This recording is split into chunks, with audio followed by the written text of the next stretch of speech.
안녕하세요. 오늘도 사연살롱을 찾아주셔서 감사합니다. 20년 전 사고로 모든 기억을 잃은 40대 아줌마예요.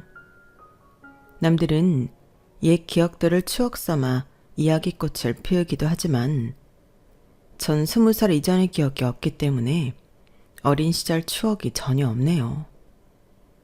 드라마나 영화에서처럼 극적인 음악이 흘러나오며 한순간에 파바박 모든 기억이 돌아오면 얼마나 좋을까요?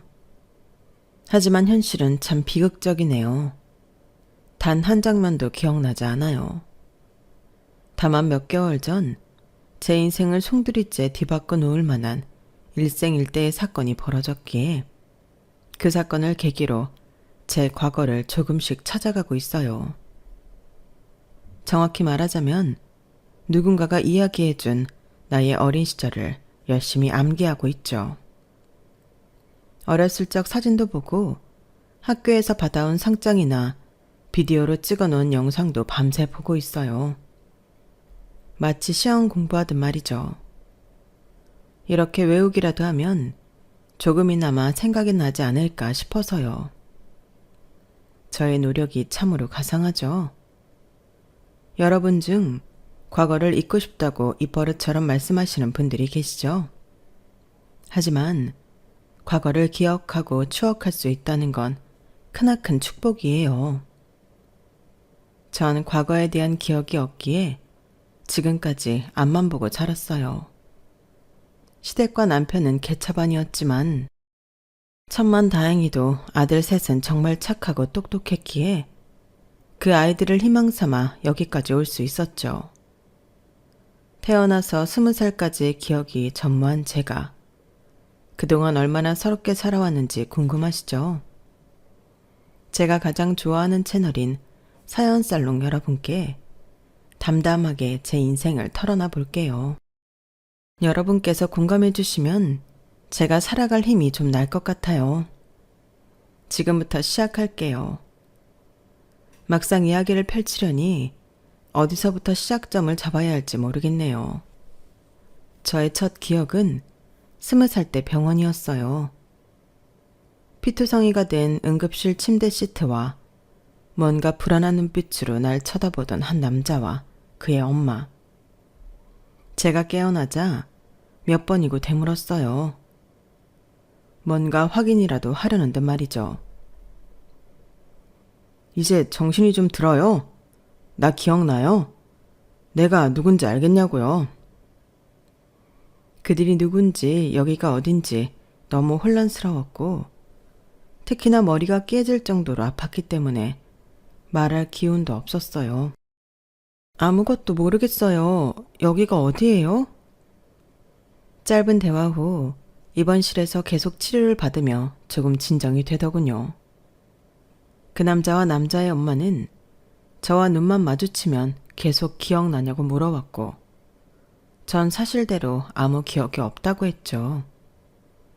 주치의 말로는 제가 머리를 크게 다쳐서 지금까지의 기억과 약간의 인지 능력까지 모두 잃었다고 하더군요. 그런데 그 남자와 할매는 그 소리를 듣고 자기네들끼리 오히려 다행이라고 하더군요. 뭐가 다행이라는 거예요? 다 듣고 있었냐? 아니다. 그냥 우리끼리 한 말이야. 현재 기억나는 게 하나도 없다고 하니 나랑 내 아들이 다 알려줄게. 기억나는 게 없으면 외우기라도 해야지. 이게 다 네 팔자인 것을 어쩌겠니? 그래 색시야. 내가 우리 색시한테 하나부터 10까지 빠짐없이 다 알려줄게. 나는 당신 남편이야. 이쪽은 우리 엄마.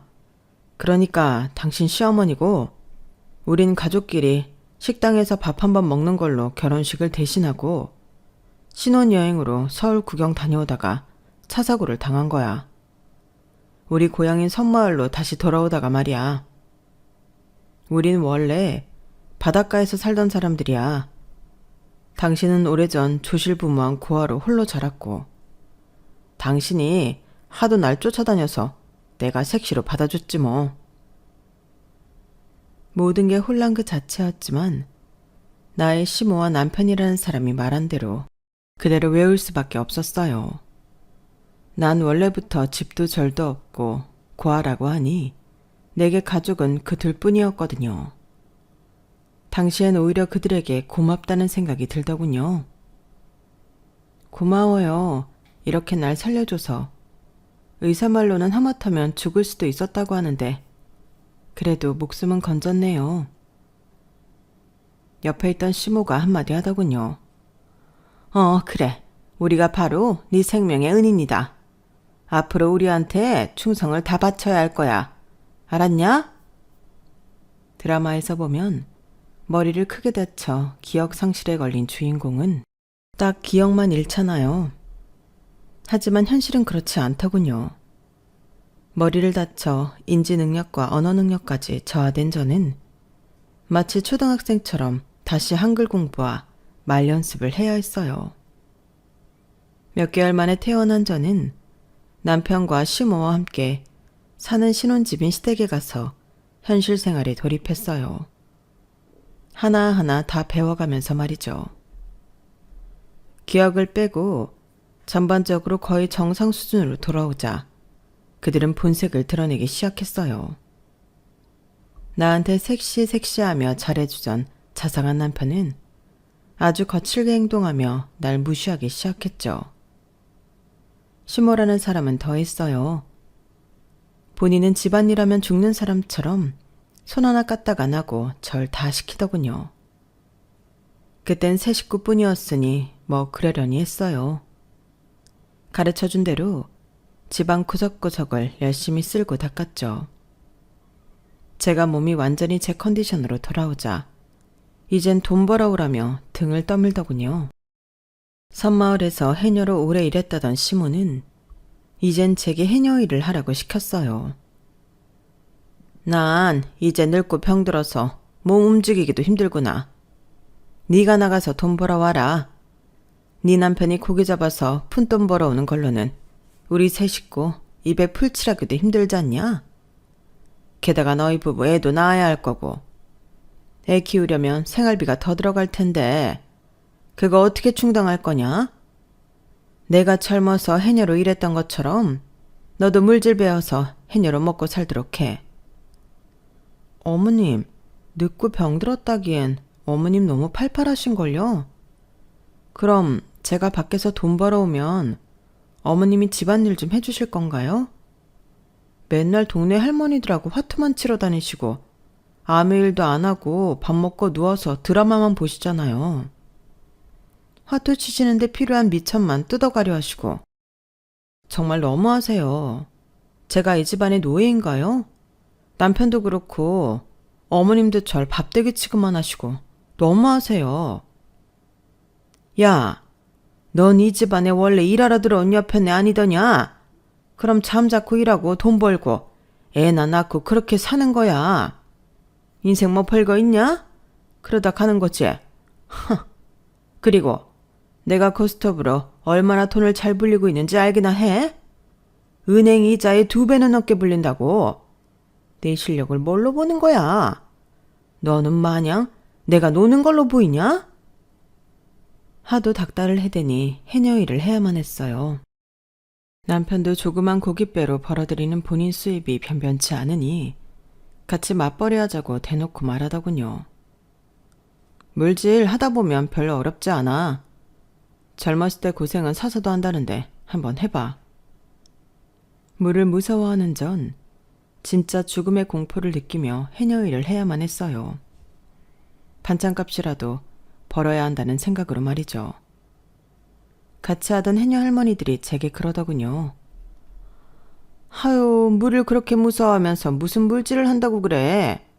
대개 시애미가 시키더냐? 그 옆에 내는 자기도 물질하기 싫다고 몇 년을 서울로 도망가 놓고 며느리는 물질을 시키고 찌라리래. 네? 우리 어머님 여기서 쭉 사시던 분 아니에요? 아니요. 물질도 몇 번 안 해봤어. 자기 남편 쓰러지니까 간병하기 싫다고 아들만 데리고 서울 가서 파출부 노릇하며 쭉 살다가 남편 죽으니까 쓱 내려왔구만. 아들 섹시 하나 데리고 말이야. 참으로 지독한 여편네야. 병든 자기 남편을 버리다니. 참네. 시모는 왜 나한테 그 사실을 속였는지는 모르겠지만 어쨌든 해녀일도 몇 번 안 해본 시모는 제게 해녀일을 계속 강요했어요.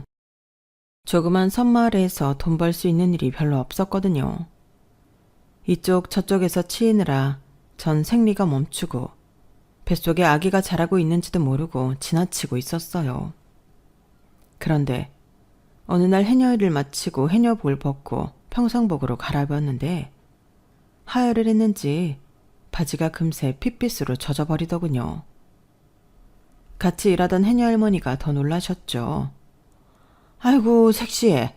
얼른 병원 가봐. 밑으로 웬 피를 그렇게 많이 쏟아내. 그러다 쓰러지겠어. 가만히 있어봐. 내가 119에 전화해 줄게. 그렇게 응급실에 가서 검사해본 결과 임신이 됐다가 유산된 거였어요. 꼭 아기를 잃었다는 사실보다 그렇게까지 내몰리게 된 내 자신의 처지가 서러워 눈물이 하염없이 흐르더군요. 소식을 들은 남편과 시모도 응급실로 찾아왔어요. 유산됐다고 남편이 걱정하니 그 꼴이 보기 싫었는지 시모는 비아냥댔죠. 아이고, 야 아들아, 너 내가 쓰러져도 그렇게 호들갑 떨 거냐? 유산 한두 번 하는 게 뭐 그리 큰일이라고. 야, 며느라, 너 물질도 싫고 집안일도 안 하려고 일부러 꾀병 부리는 거 아니냐? 철문애가 얼른 툭툭 털고 일어나라. 뭐라고요, 어머님? 꾀병이라뇨. 밑으로 피를 양동이채 쏟아내서 지금도 어질어질한데 지금 거짓말로 입원한 것처럼 보여요? 난 더 이상 물질 못해요. 해녀 일 안 한다고요. 그렇게 선포를 하고는 좀 더 쉬운 일을 찾아봤어요. 어렵사리 식당 설거지 일을 구할 수 있었고 그 사이 임신도 다시 되고 만삭이 될 때까지 일을 했죠.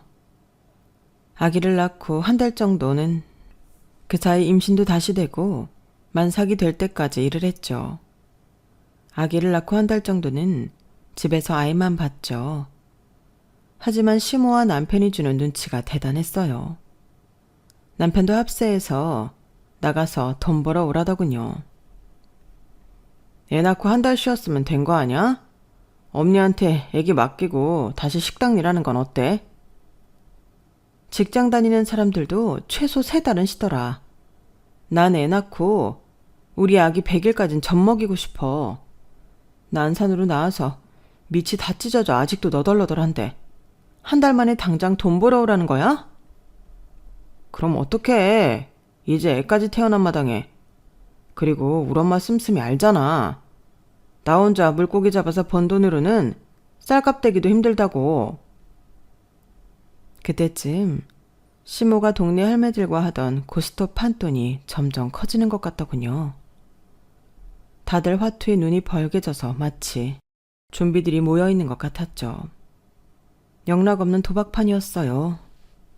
남편은 워낙 의심이 많은 사람이어서 현금을 은행에 안 맡기고 집에다 쌓아놓는 버릇이 있었어요. 은행 그까짓 거 망해버리면 내 돈 다 날리는 거잖아. 시골 은행이 뭐 제대로 돌아가나 가겠냐고. 통장에 숫자로만 딱 찍힌 그걸 어떻게 믿어? 난 우리 집 창고가 제일 믿을만하더라. 하지만 식량 빼가는 쥐새끼 마냥 돈 빼가는 도둑놈은 따로 있었어요. 바로 시모였죠. 자기 아들이 힘들게 번 돈을 야금야금 빼다가 고스톱을 치는 것 같더군요. 남편은 돈이 점점 줄어드는 것을 발견하고는 자기 엄마보다 절 먼저 의심하더군요. 당신이 창고 돈 빼갔어? 아, 생활비가 필요하면 나한테 말하지. 왜 남의 돈을 몰래 훔쳐가? 식당에서 알바도 하면서 돈이 그리도 모자라? 대체 살림을 어떻게 하고 앉아있는 거야? 도둑년 같으니라고. 뭐? 도둑년? 지금 내가 당신 돈 몰래 빼갔다고 의심하는 거야? 내가 아니라 어머님이겠지. 우리 애기 봐준다고 나보고 나가서 돈 벌어오라고 하더니 맨날 대충 재워놓고 동네 할매들이랑 고스톱이나 치러 다니고 돈이 있어야 도박판에 껴주니 맨날 아들내미 또 몰래 훔쳐가는 거 아니야. 그거 모르고 있었어? 뭐?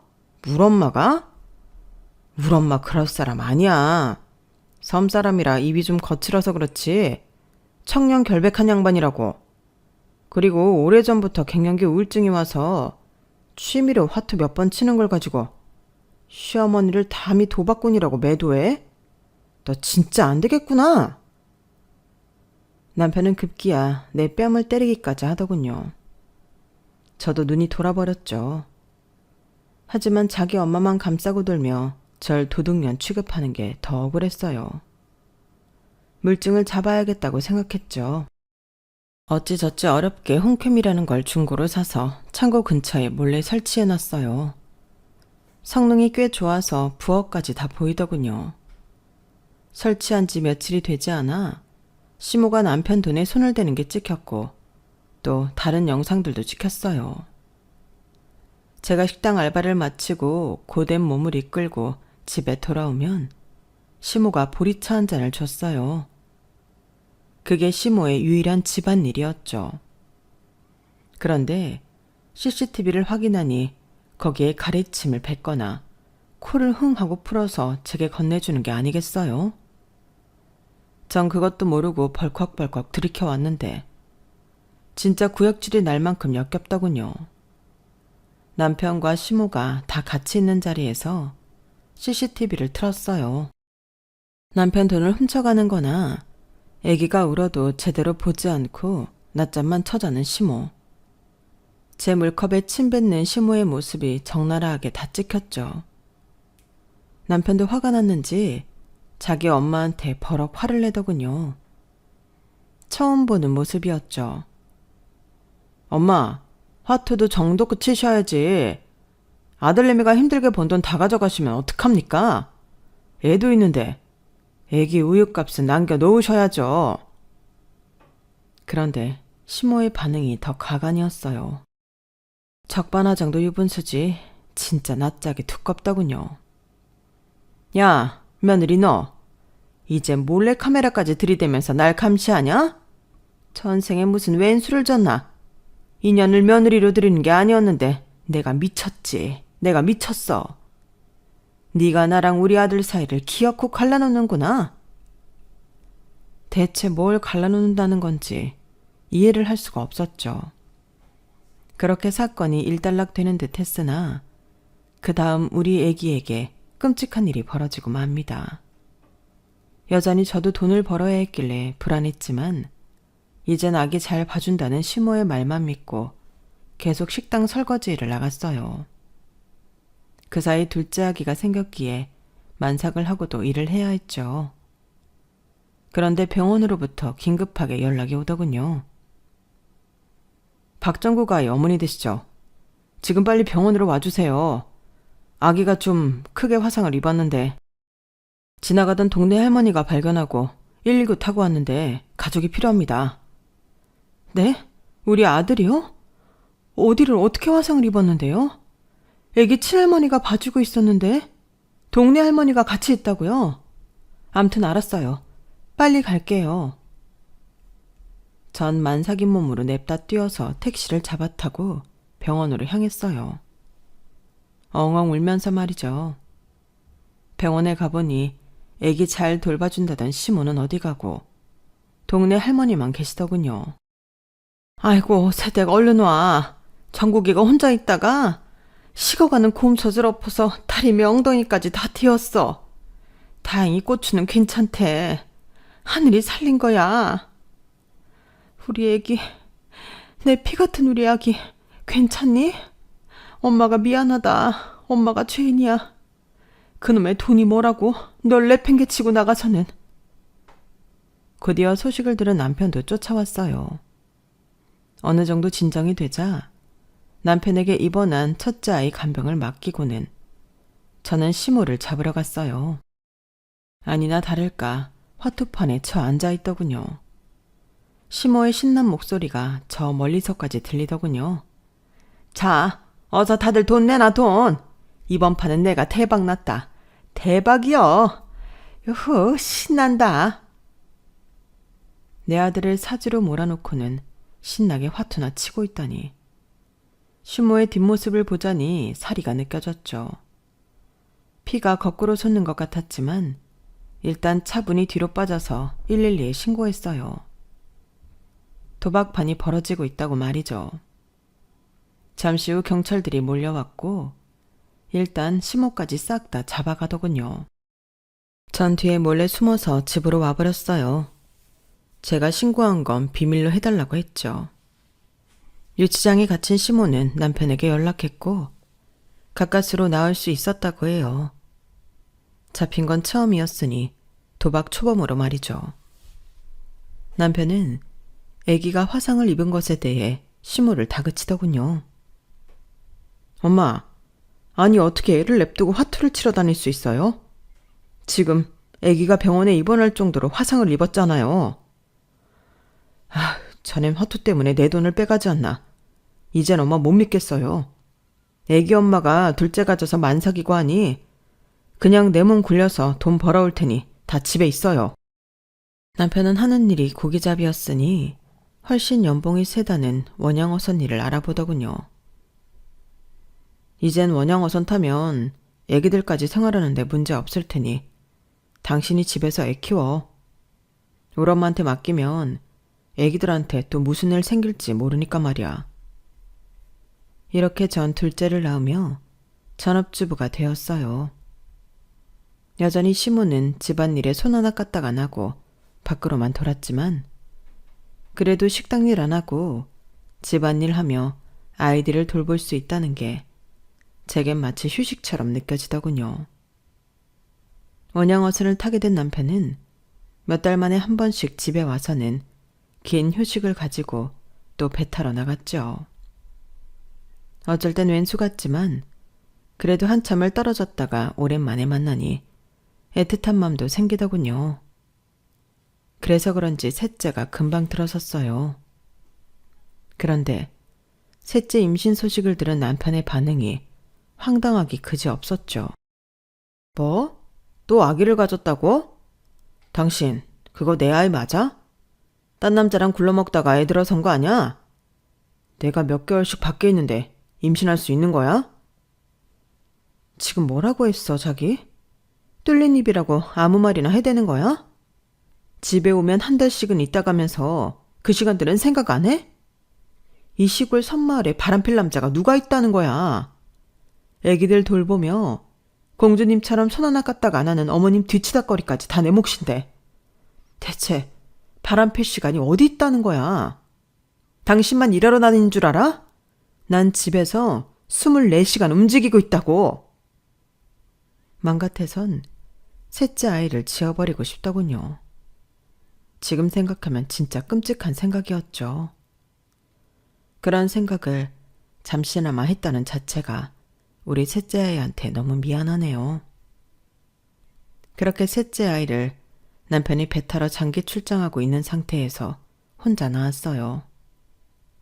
그런데 아직도 남편은 제가 의심됐는지 셋째 아기를 낳자마자 기다렸다는 듯이 무언가 요구하더군요.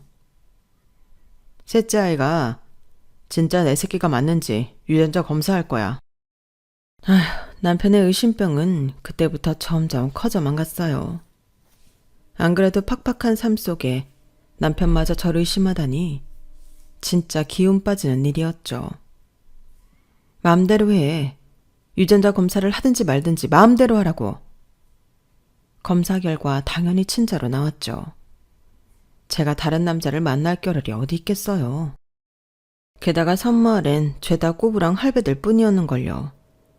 더럽고 치사하고 진짜 너무 억울했지만 울분을 참고 또 일상생활로 돌아와야 했죠. 전 이미 새 아이의 엄마가 되었기에 나만 바라보고 있는 우리 아이들을 책임져야 했거든요.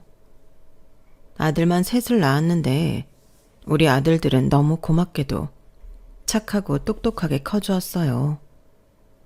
서울 아이들은 과외며 학원이며 사교육도 많이 시킨다는데 외부와 철저히 단절된 이 섬 구석에 과외 선생님이 어디 있겠어요. 다행히 화상 과외라는 게 있다기에 서울로부터 화상으로 수업을 받기도 했죠.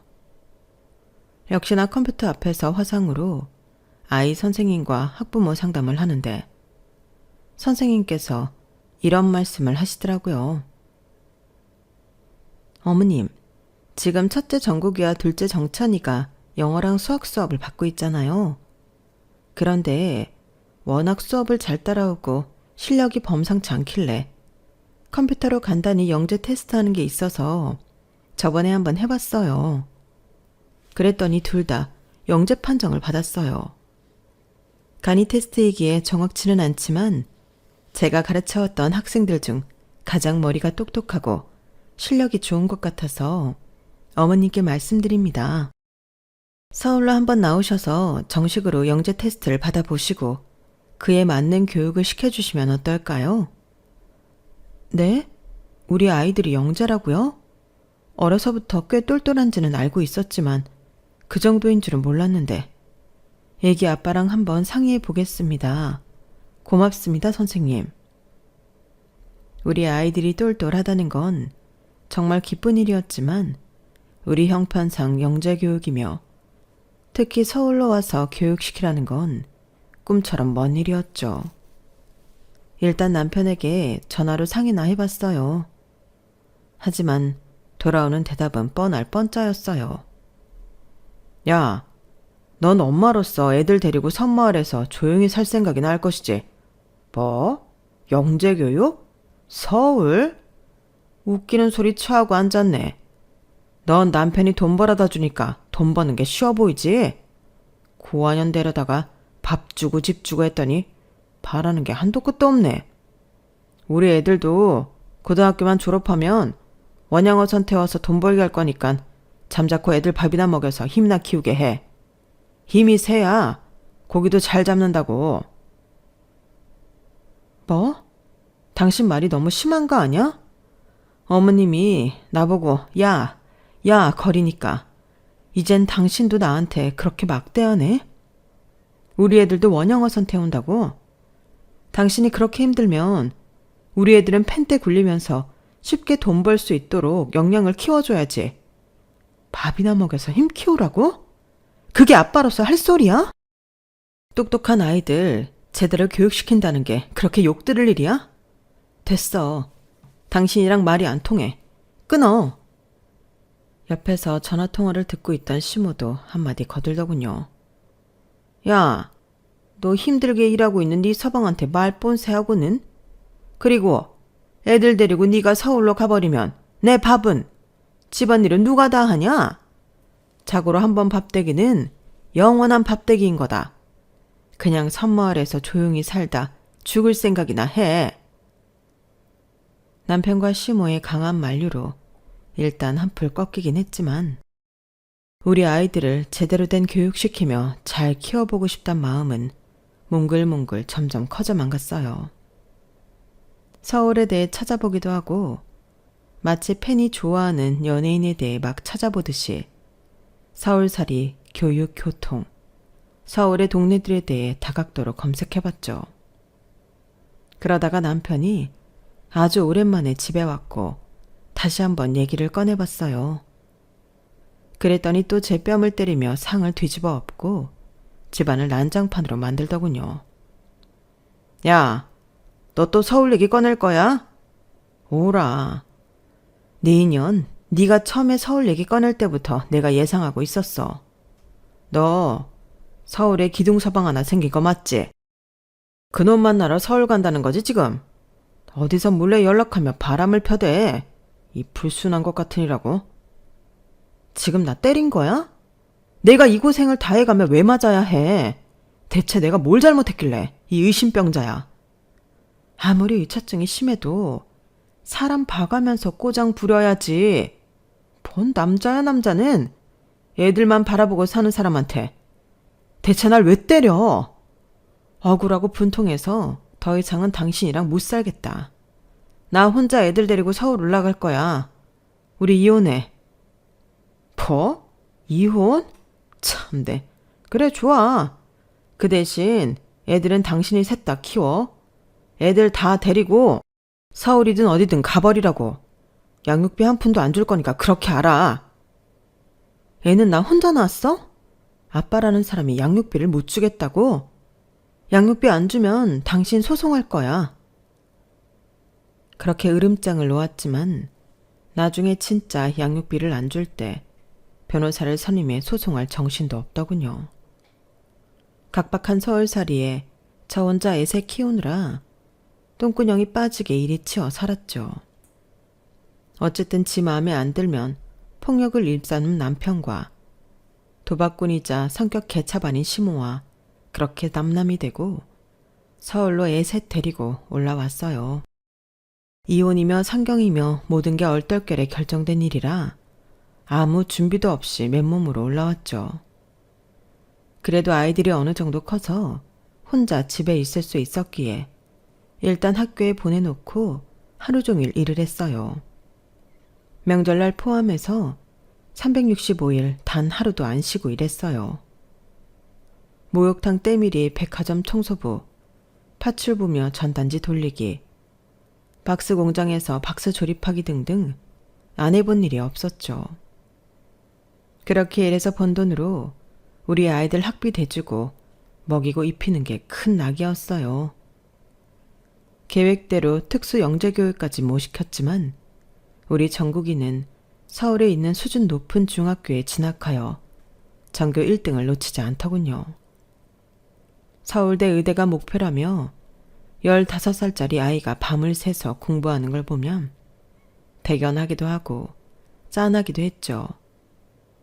둘째 정찬이와 셋째 정윤이도 형 따라서 늦게까지 열공하는 게 습관이 되었어요. 어렸을 때는 투닥투닥 싸웠지만 사춘기가 지나고부터는 철이 들며 180도 바뀌더군요. 특히 정국이는 중학생임에도 거의 어른처럼 말하곤 했어요. 엄마, 혼자 힘으로 저희 세 아들 키우시느라 너무 힘드시죠? 제가 얼른 잘 나가는 의사가 돼서 엄마 호강시켜 드릴게요. 그리고 정찬이랑 정윤이 걱정은 하지 마세요. 제가 거해 선생님처럼 동생들 가르칠 테니까요. 제 실력 아시잖아요. 아이고, 우리 큰아들 말이라도 그렇게 해주니 엄마는 너무 고마워. 아무 가족도 없는 엄마가 너희들 없었으면 어떻게 살았을까 싶어. 너희들은 내 생명이나 다름없어. 엄마가 죽을 때까지 지켜줄 거야. 진심으로 목숨을 다 내주어도 아깝지 않을 내 새끼들이었어요. 세상에 내 핏줄은 우리 아이들이 유일했으니까요. 그런데 그 생명과도 같던 우리 아이들에게 불행한 일이 닥치고 맙니다. 자주 코피를 흘리고 약했던 우리 셋째 아들 정윤이를 데리고 처음으로 큰 병원에 가서 검진해봤더니 세상에 이럴 수가.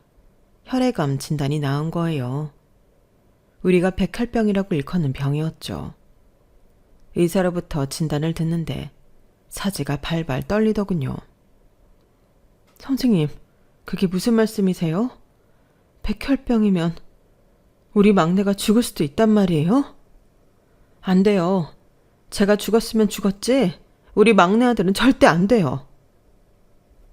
어머님, 다행히 초기에 발견해서 정윤이가 치료만 잘 따라와주면 완치될 수도 있을 것 같습니다. 아이들 소아 백혈병 완치율이 80%를 넘어갑니다. 너무 걱정 마세요. 위험한 급성도 아니니 같이 노력해 봅시다. 주치의의 말에 조금이나마 안심이 되더군요. 막내의 간병이 최우선이니 그때까지 모아놓은 현금으로 일단 생활하기로 하고 제가 막내의 곁을 지켰죠. 하지만 얼마 지나지 않아 금세 모아놓은 돈이 바닥을 보이더군요.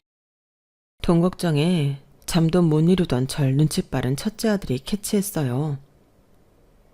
엄마, 저랑 정찬이가 돌아가면서 막내 간병할 테니까 엄마가 일해야 되면 하세요.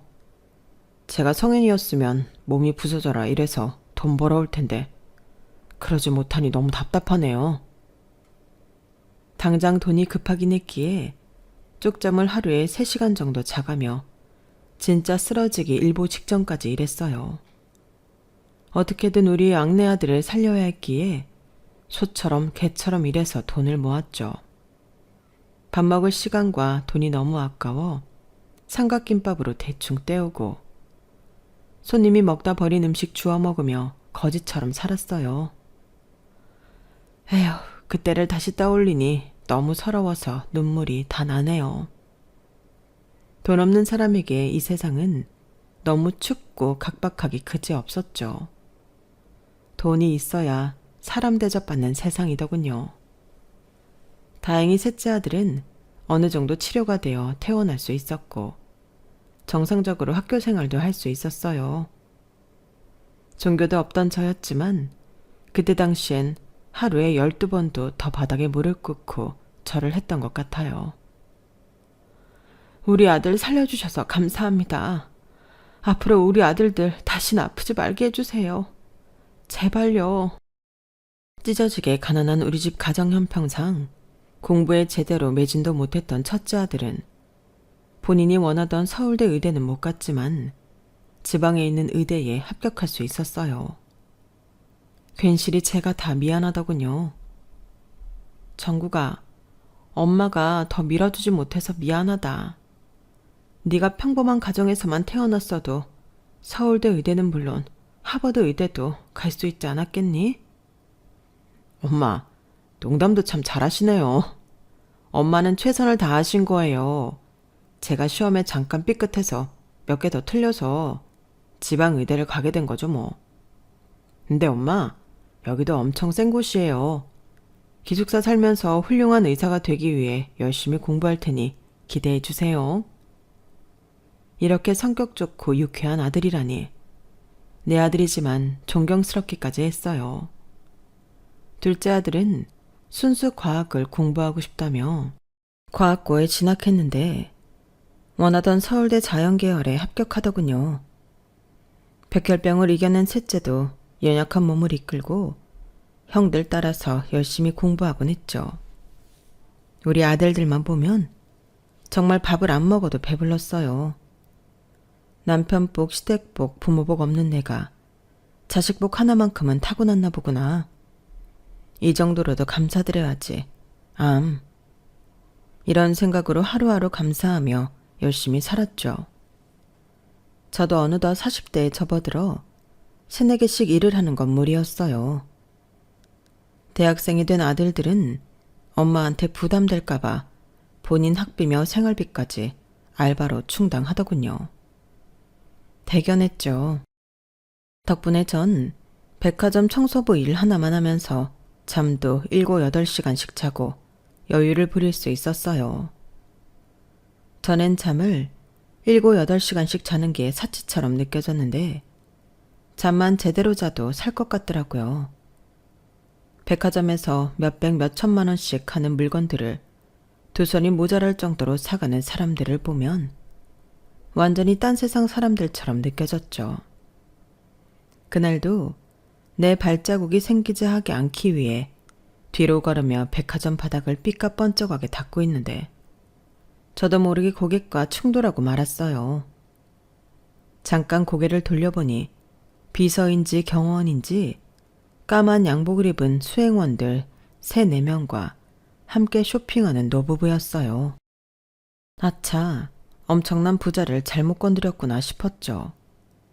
아니나 다를까 그 경호원 중 한 명이 제게 큰 소리로 다그치더군요.